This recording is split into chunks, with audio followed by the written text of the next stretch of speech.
G'day fellas and welcome to a casted game. Spawning in on the north side of the map in the colour blue. Playing as the English, we've got Salami. And on the south side of the map, in the colour pink, also on the English, we got Kamek Know-It-All. I'm just going to be calling Kamek because it makes it a little bit easier.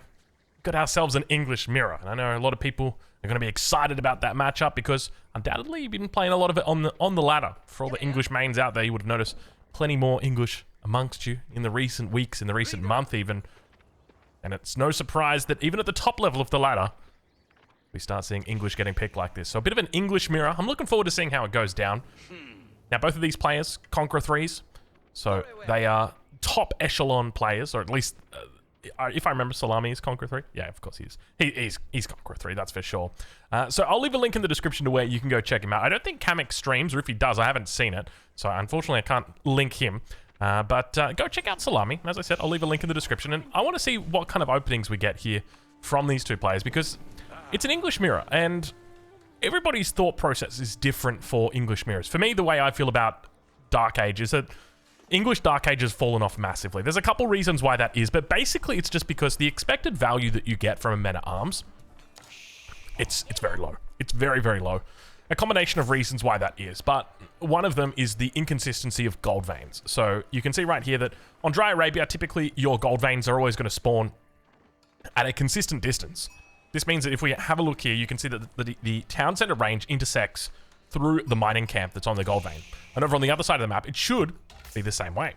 But it's not always like this. No, it is not. I remember many a game I play where you go for the men-at-arms and, you know, they've got a nice front spawn and you see the villager and you right-click the villager and all of a sudden, well, the town center's attacking you and you're wondering why.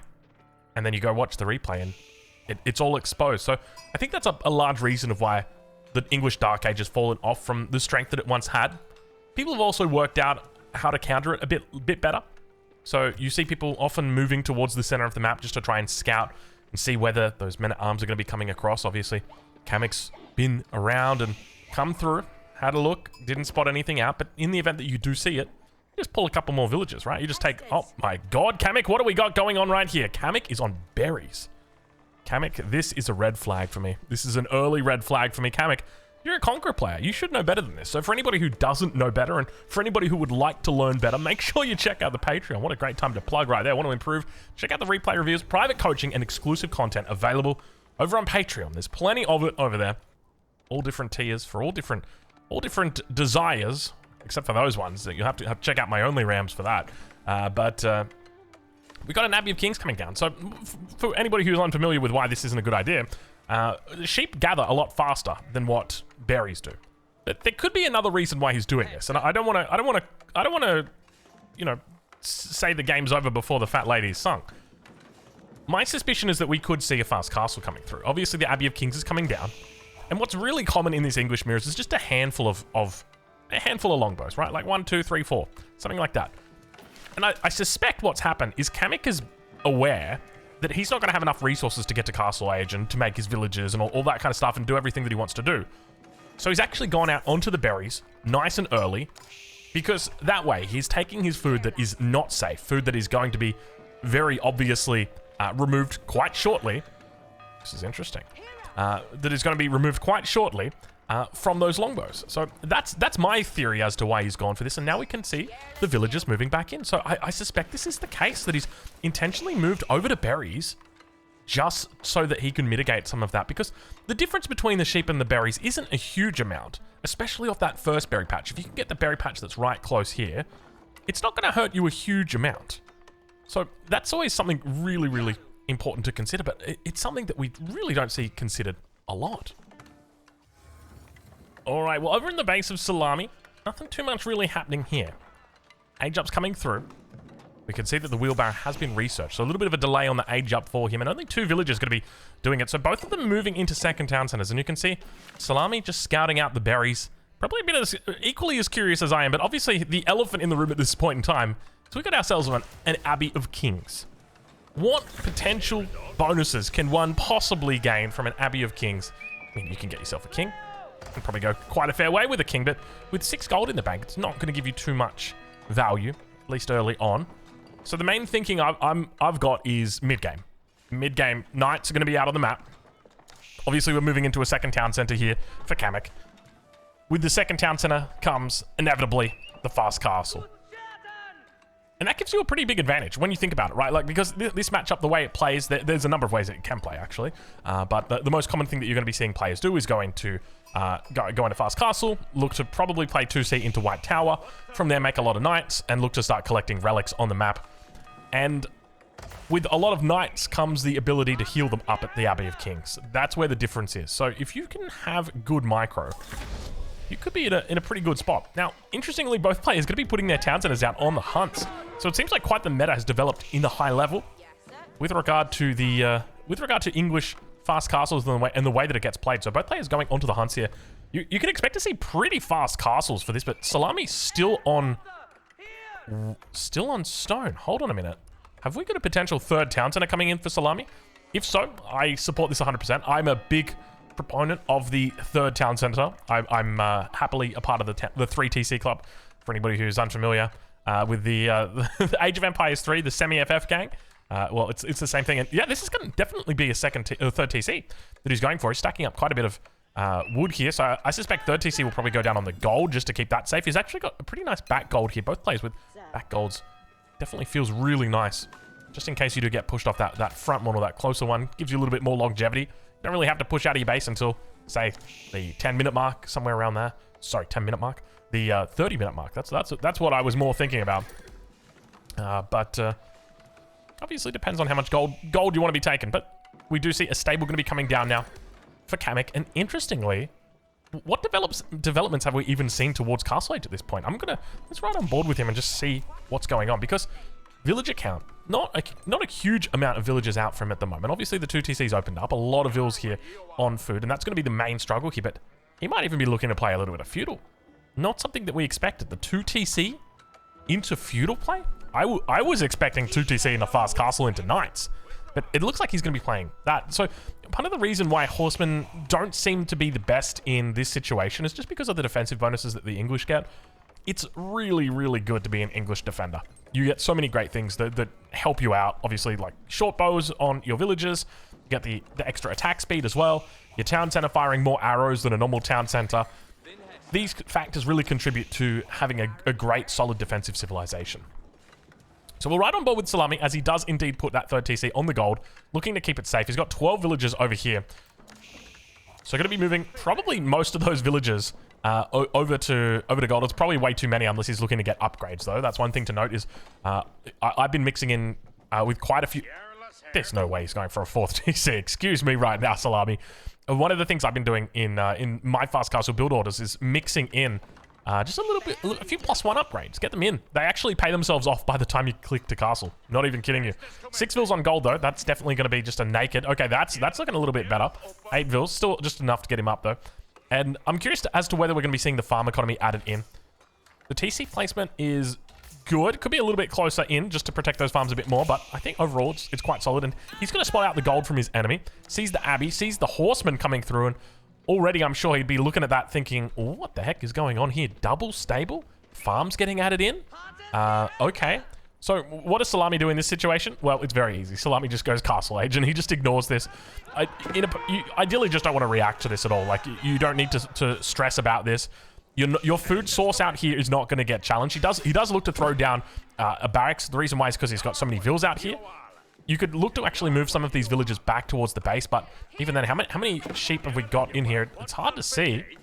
I think I see 1 sheep in there. Yeah, it's just the 1 sheep, so not a whole bunch. And now going to start adding in those farms around the town center. So probably just looking to keep these guys safe, because in the event those horsemen do dive, it will leave a couple of villages here exposed. So barracks going to be coming down. Expect a spearman or 2 here, and we see them up in the queue now. It looks like the scout is going to be going down. Everybody teeing off, and the scout actually gets blocked by the vills. A sad state of affairs right now to be a Salami fan, that is for sure. But plenty of vills here in the center. So I almost feel when it comes to this barracks is a little bit unnecessary, but at the same time, it's not. I think the word I'm looking for is superfluous. Like, there is going to be there is going to be value that is obtained from this barracks throughout the game. You typically do want to be moving into spearman crossbow in this matchup, but we'll wait and see exactly how his opponent looks to play it. Kamek Starting to move around the edge of Salami's base right now. Just posturing around. Got the scout out here with him. And we've got what appears to be a castle age coming through for him as well. And I kind of like this adaptation, but to me, the fact that he's gone for the double stable indicates that it's probably just going to be a King's Palace that he opts for instead of a White Tower. Salami's going to go for the White Tower, which makes a huge difference. And I know that there's probably a lot of people out there that thinks, yeah, you know, 2 stables, that's equivalent to a White Tower. It's not. The White Tower is infinitely more amazing than 2 stables. Just the flexibility that the landmark gives you is on another level. It is such a powerful landmark. And in my opinion, it is probably the only... I'd be tempted to say it is an S+ tier landmark.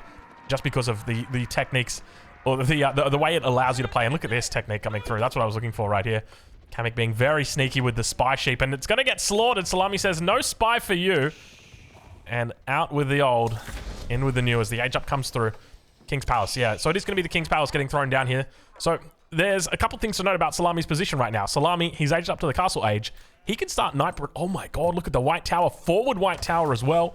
He can start night production immediately here. For some reason, hasn't opted to go into night production. Now we do see it. So a little bit of a delay in clicking the night button.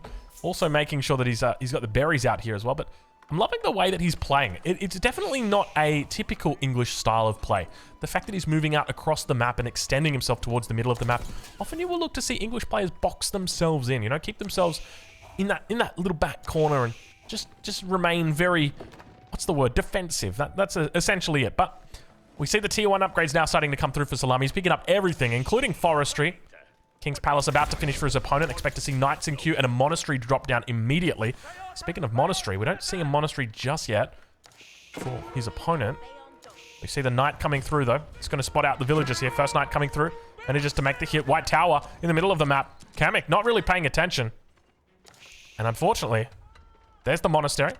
Let's check in with Salami and see how he's doing. He might even be going for a monastery in the center. He's not going for a monastery at all. He's just happy. This is part of the power of the White Tower. The power of the White Tower. Yes, this is the power of the White Tower right here. Just simply because you can get these knights out much sooner. You're dealing with a much greater tempo and your enemy's on the defensive here. It makes it quite difficult for them to defend against this. And Salami obviously going 2 TCs. Into the 3rd TC, gets himself up a bit faster just simply because he doesn't have to invest into the stables, into the horsemen.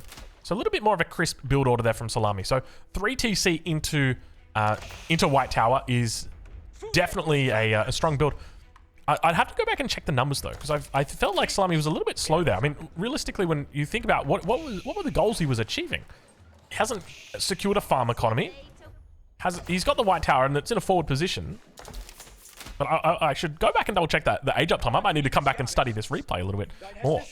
But we do see an outpost now going to be coming up on the gold. Gold is the most important thing in these matchups is gold. And I find it curious that Salami is yet to apply pressure to the gold. So if you can stop your enemy from gathering gold, you can stop them from making crossbows, you can stop them from making knights, and you force them to be immobile. They're no longer able to contest things like relics because they don't have the ability to bring their knights out. And hit you out there, which gives you a lot of power because now you can start hitting them from all different sides. We see Crossbow Knight going to be coming through from Salami, which is definitely the priority choice early on. So early on in the Castle Age, this is the composition that you want to be looking for, just because you need mobility. You need mobility so that you can start securing up these relics. And let's take a look at this. We got a little bit of knight on knight action. You don't want to expose the monk right now, because if you do, the knight's just going to be able to take it out. The knight should be able to take it out before he dies. But he did take 1 extra hit. I think he still gets it here. Actually, oh no! Oh, terrible mistake! He deletes it, he knows. Well played right there to Kamek. A little bit of a mistake from Salami though, just obviously didn't spot it before it happened. But walls going to be coming up for Salami. Really nice walls here, controlling that narrative, making sure his enemy is not going to be entering the base onto that top side, at least for the next minute, because there's about to be an open wall segment very soon from this tree. In fact, that's probably the one that's done it right there. So very, very quickly did that wall open. And another relic attempt at the top side. This one will be unsuccessful from Kamek. So he's managed to pick up 1 relic so far this game. Do we see Salami moving? Salami has moved into the monastery. And I'm loving the fact that he's camping up these relics. Definitely the correct way to play. So far, he's managing to camp 4 out of the 5 relics. The last relic did manage to go down. We didn't actually spot it going down. So I suspect the other relic was a safer relic in the back of the base.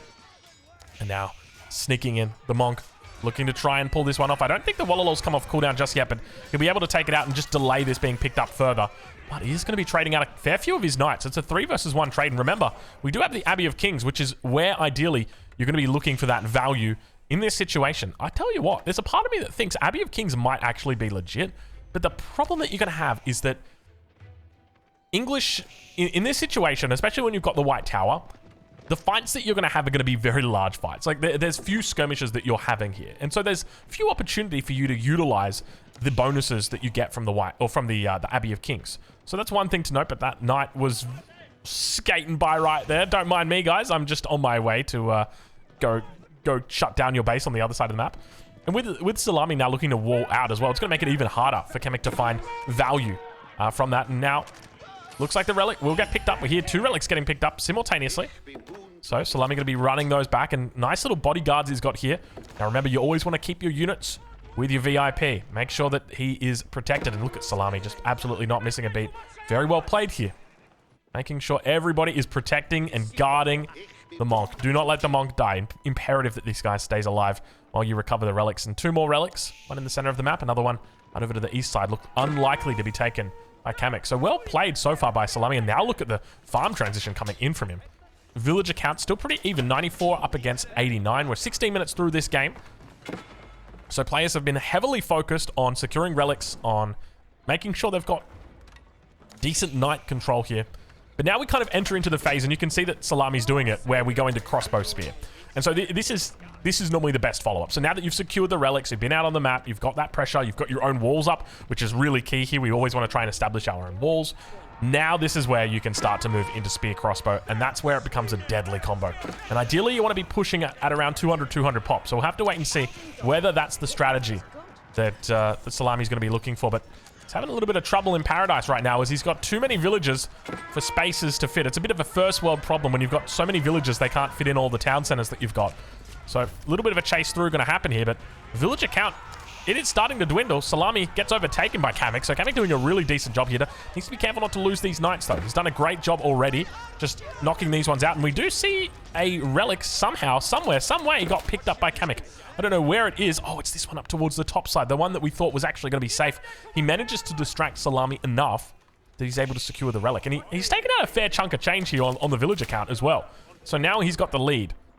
So it's a small difference, but the key factor here is the relic. The way that he's able to pick that up, he'll be very happy with that. And when it comes to challenging this central relic, it's going to be a little bit more difficult. You're going to have to whether send in some units and then try and snag the relic out. If Salami's paying attention, he'll never let you get it, so don't even think twice about it. But we do see the wall has been completed on this southern forest. Still working towards that top side, and we can see the Vils have repaired the wall and now beginning to fire down on that knight. Slowly and steadily. And rams coming out. I love this. I love this from Salami. You know, one of the things that I notice in my games is there's a lack of siege. You know, and trebuchets, they're just a bit too slow, right? They're slow, they're expensive. You can make 3 rams for the price of 1 trebuchet. And you think about like the speed at which a ram kills stuff versus a single treb. It's like, if I see my enemy's got a treb and they start sieging down like a keep or something, I just pull like 3 Vils and I just start repairing. I was like, make another one, bro. Like, I don't care.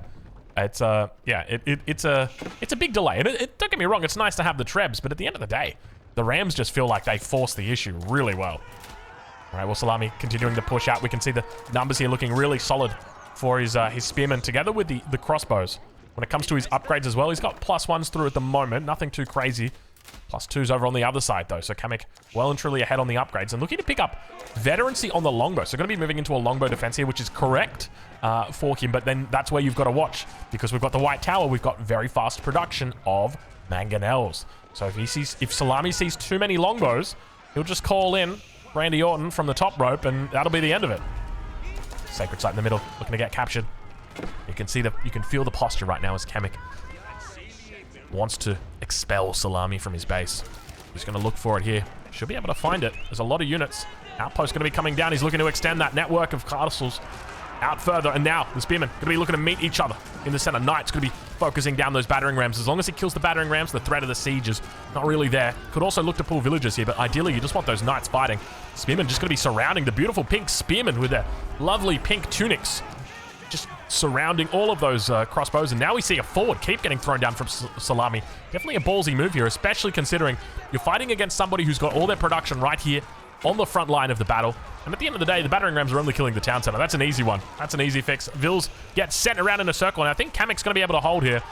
He's got a really nice position, and the Vils will indeed get taken out. The keep gets cancelled, and with that, the battering ram's going to be heading back to the pavilion. And by pavilion, I mean to the graveyard. These guys are done for, dunzo, donzo, whatever it is you like to call it. They're not seeing the light of day again, as they indeed do go down. So, we return back to a state of, I'd call it a state of flux, but Salami is in trouble. He's lost a huge amount of units right here, committing a lot of his forces forward into an enemy who was transitioning into longbows, specifically avoided making a mangonel. A mangonel would have helped him out, not a huge amount here. Where did it all go wrong for him? Obviously the composition that he had, it's the correct composition from a theoretical perspective, but we didn't really see his enemy make too many units that were going to counter it. Often you do see knights as the primary unit that people are making early on in the castle age, but they are going to transition out of it, so perhaps longbows was indeed the right choice. But once again, you want to avoid massing up too many longbows because, as I said before, the problem, especially with the White Tower, is that there's always a mangonel that can pop out. 15 seconds, that's all it takes. 15 seconds from the time you click it. You don't need to put down a siege workshop. You don't need to wait 30 seconds. These bad boys build in half the time. I think that's where the real power of this White Tower comes from. You know what? I think we're going to have to call this video the power of the White Tower. There's no way about it. You can't not call it now. We've referenced the power. I feel like, you know when you're watching a movie and they say the name of the movie in the scene and you're like, oh, he said the name. That's the name of the movie.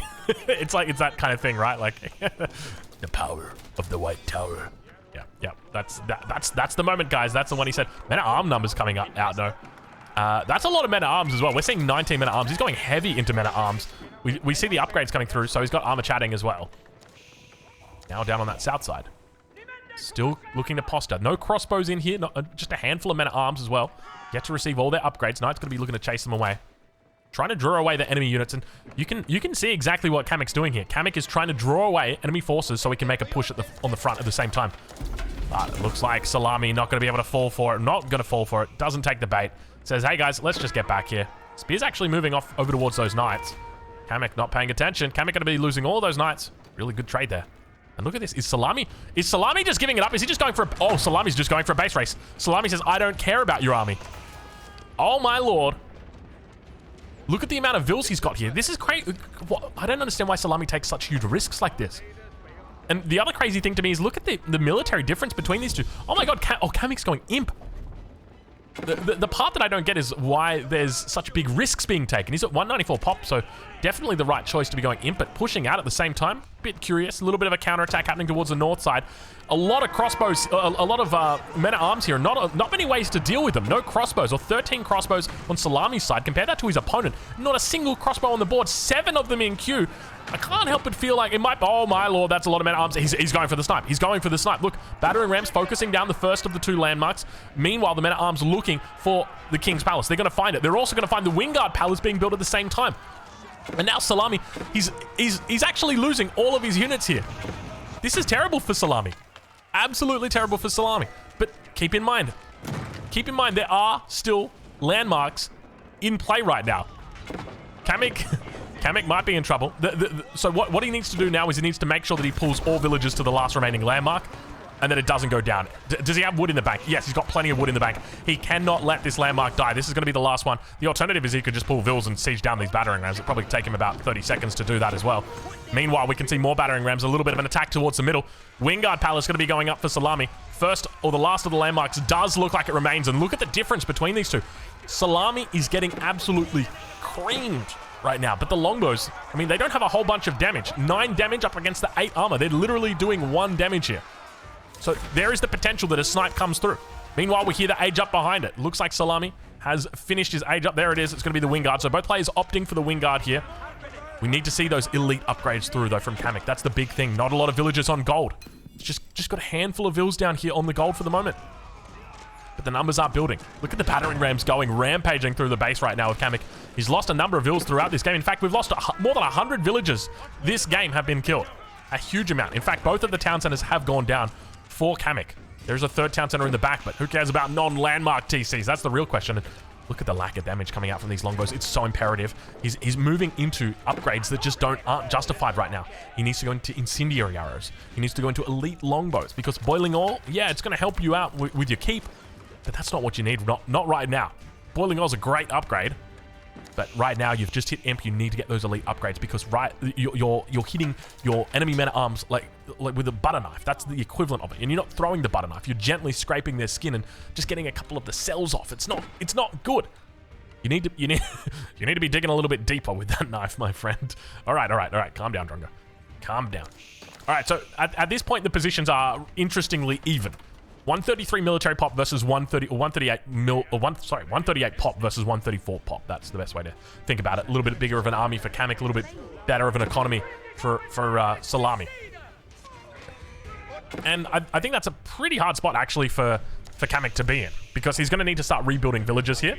It feels like his economy is a little bit in shambles. If we take a look on the mini-map, exactly how he's doing is somewhat expanded out over to the west side, out to the east side. But when it comes to wood, this is going to be a huge issue for him. He's not really able to secure this wood line. Should hopefully now be in a good position. Town center, Abbey of Kings need to start being repaired. Didn't get any value out of this landmark at all this game, I feel. And now we bide our time. We wait and see. I'm still waiting. I mean, you're getting attack speed, so your longbows are going to attack faster. They're still not doing more damage. So to anybody who's playing along at home, anyone who's watching along at home and wondering why this is, it's because we're talking about breakpoints, okay? So a men-at-arms in Castle Age for the English has 8 armor. 8 armor. 4 plus 4. Total of 8. English longbows, this one in particular, they have 8 base damage, and then plus 1 will give them 9, plus 2 will give them 10. Incendiary arrows, together with plus 3, together with the elite upgrade, will take these longbows to another level. They'll be, I don't know the number off the top of my head, but I would imagine it's probably something around 15. So instead of doing 9 damage, you're doing 15. And when you're talking about a men-at-arms that's got 8 armor, you're going from 1 damage up to 7 damage. You're literally, I was going to say sextupling, but it's not even sextupling, it's septupling. You're septupling your damage output against these units. And that's what is so important about doing it. Now, enclosures coming through, still we don't see these important upgrades. It is a fatal mistake right now that Kamek is making. He's got so many longbows. All he needs to do is get those elite upgrades and he's going to be fine. But now, we see the bad boys coming out. The Wingard Footmen. So anybody who doesn't know about the Wingard Footmen, you are in for a treat. These units do not get counted by heavy. By the heavy units that counter the heavy tag. So crossbowmen don't do extra damage against them. They are fully fledged, fully upgraded men-at-arms with bonus damage against cavalry. But they do not take any bonus damage from crossbowmen. Still, we don't see that elite upgrade. This is terrible right now. Salami, he's just going for the landmarks. At this point, he's just looking to commit to the landmarks. But definitely, the keep was the right choice here. Ville's going to be moving back, focusing down the landmark. We enter into the cinematic mode as the first landmark looks to get focused down. A couple men-at-arms making their way through. Doesn't look like elite upgrades have come through just yet. Compare that to Salami. He's got the golden helmets on. He's got elite boys running around now. Longbows on the back. We heard their attack speed go off, but just remember, these guys are just tickling the enemy men-at-arms. Enemy men-at-arms barely taking any damage here. So little damage coming out. Now Outpost's going to be thrown down, going to be making sure he extends out that network of Citadel's bonus. It's looking absolutely terrible right now. Salami. Oh, he misses. He whiffs the shot. He whiffs the shot. Oh, he whiffs the shot. There we go. Second shot comes through. It just one-shots the outpost as it was about to be completed. And still, somehow, some way, it looks like Pink is going to be holding on. Look at, did you see the trebuchet with its measly little shot? I thought you could propel it. What is it, a 90-kilogram object over 300 meters? Obviously not the case here, Mr. Trebuchet. Good shots coming in, though. Salami just losing a lot. Now you can see the reason why we go crossbows in this matchup and not into longbows. Crossbows are just so important to have. What's happening behind the scenes? So it looks like landmarks have been reconstructed, I say, as Kamek is slowly but steadily losing everything. He's down 50 mils. This is not good for Kamek. Somehow, Salami has overcome the deficit that his opponent put out to him. Now, I wouldn't necessarily say this was the power of the White Tower that led him to this victory, but it was definitely the White Tower not being on the defense that led to the defeat. Had Kamek had a White Tower in this situation, it would have been a different story. I'm telling you right now, it would have been a different story. The White Tower would have been holding this down. Men-at-arms completely surrounding him. The importance of elite upgrades, ladies and gentlemen. Use this as your lesson. I can see, I think it looks like crossbows have just got their elite upgrades through. The only issue is you don't have any crossbows. You've upgraded a unit that you've got nothing for, and the good game gets called. Kamek gonna tap out, and Salami pulling up victorious in this English mirror. Fellas, make sure you check out Salami. I'm gonna leave a link in the description to where you can watch him live over on Twitch. Catch him right now. Maybe not right now. He's probably not live this second. But he could be. So go check him out, go say good day, and of course we'll catch you guys in the next one. Thank you so much for watching.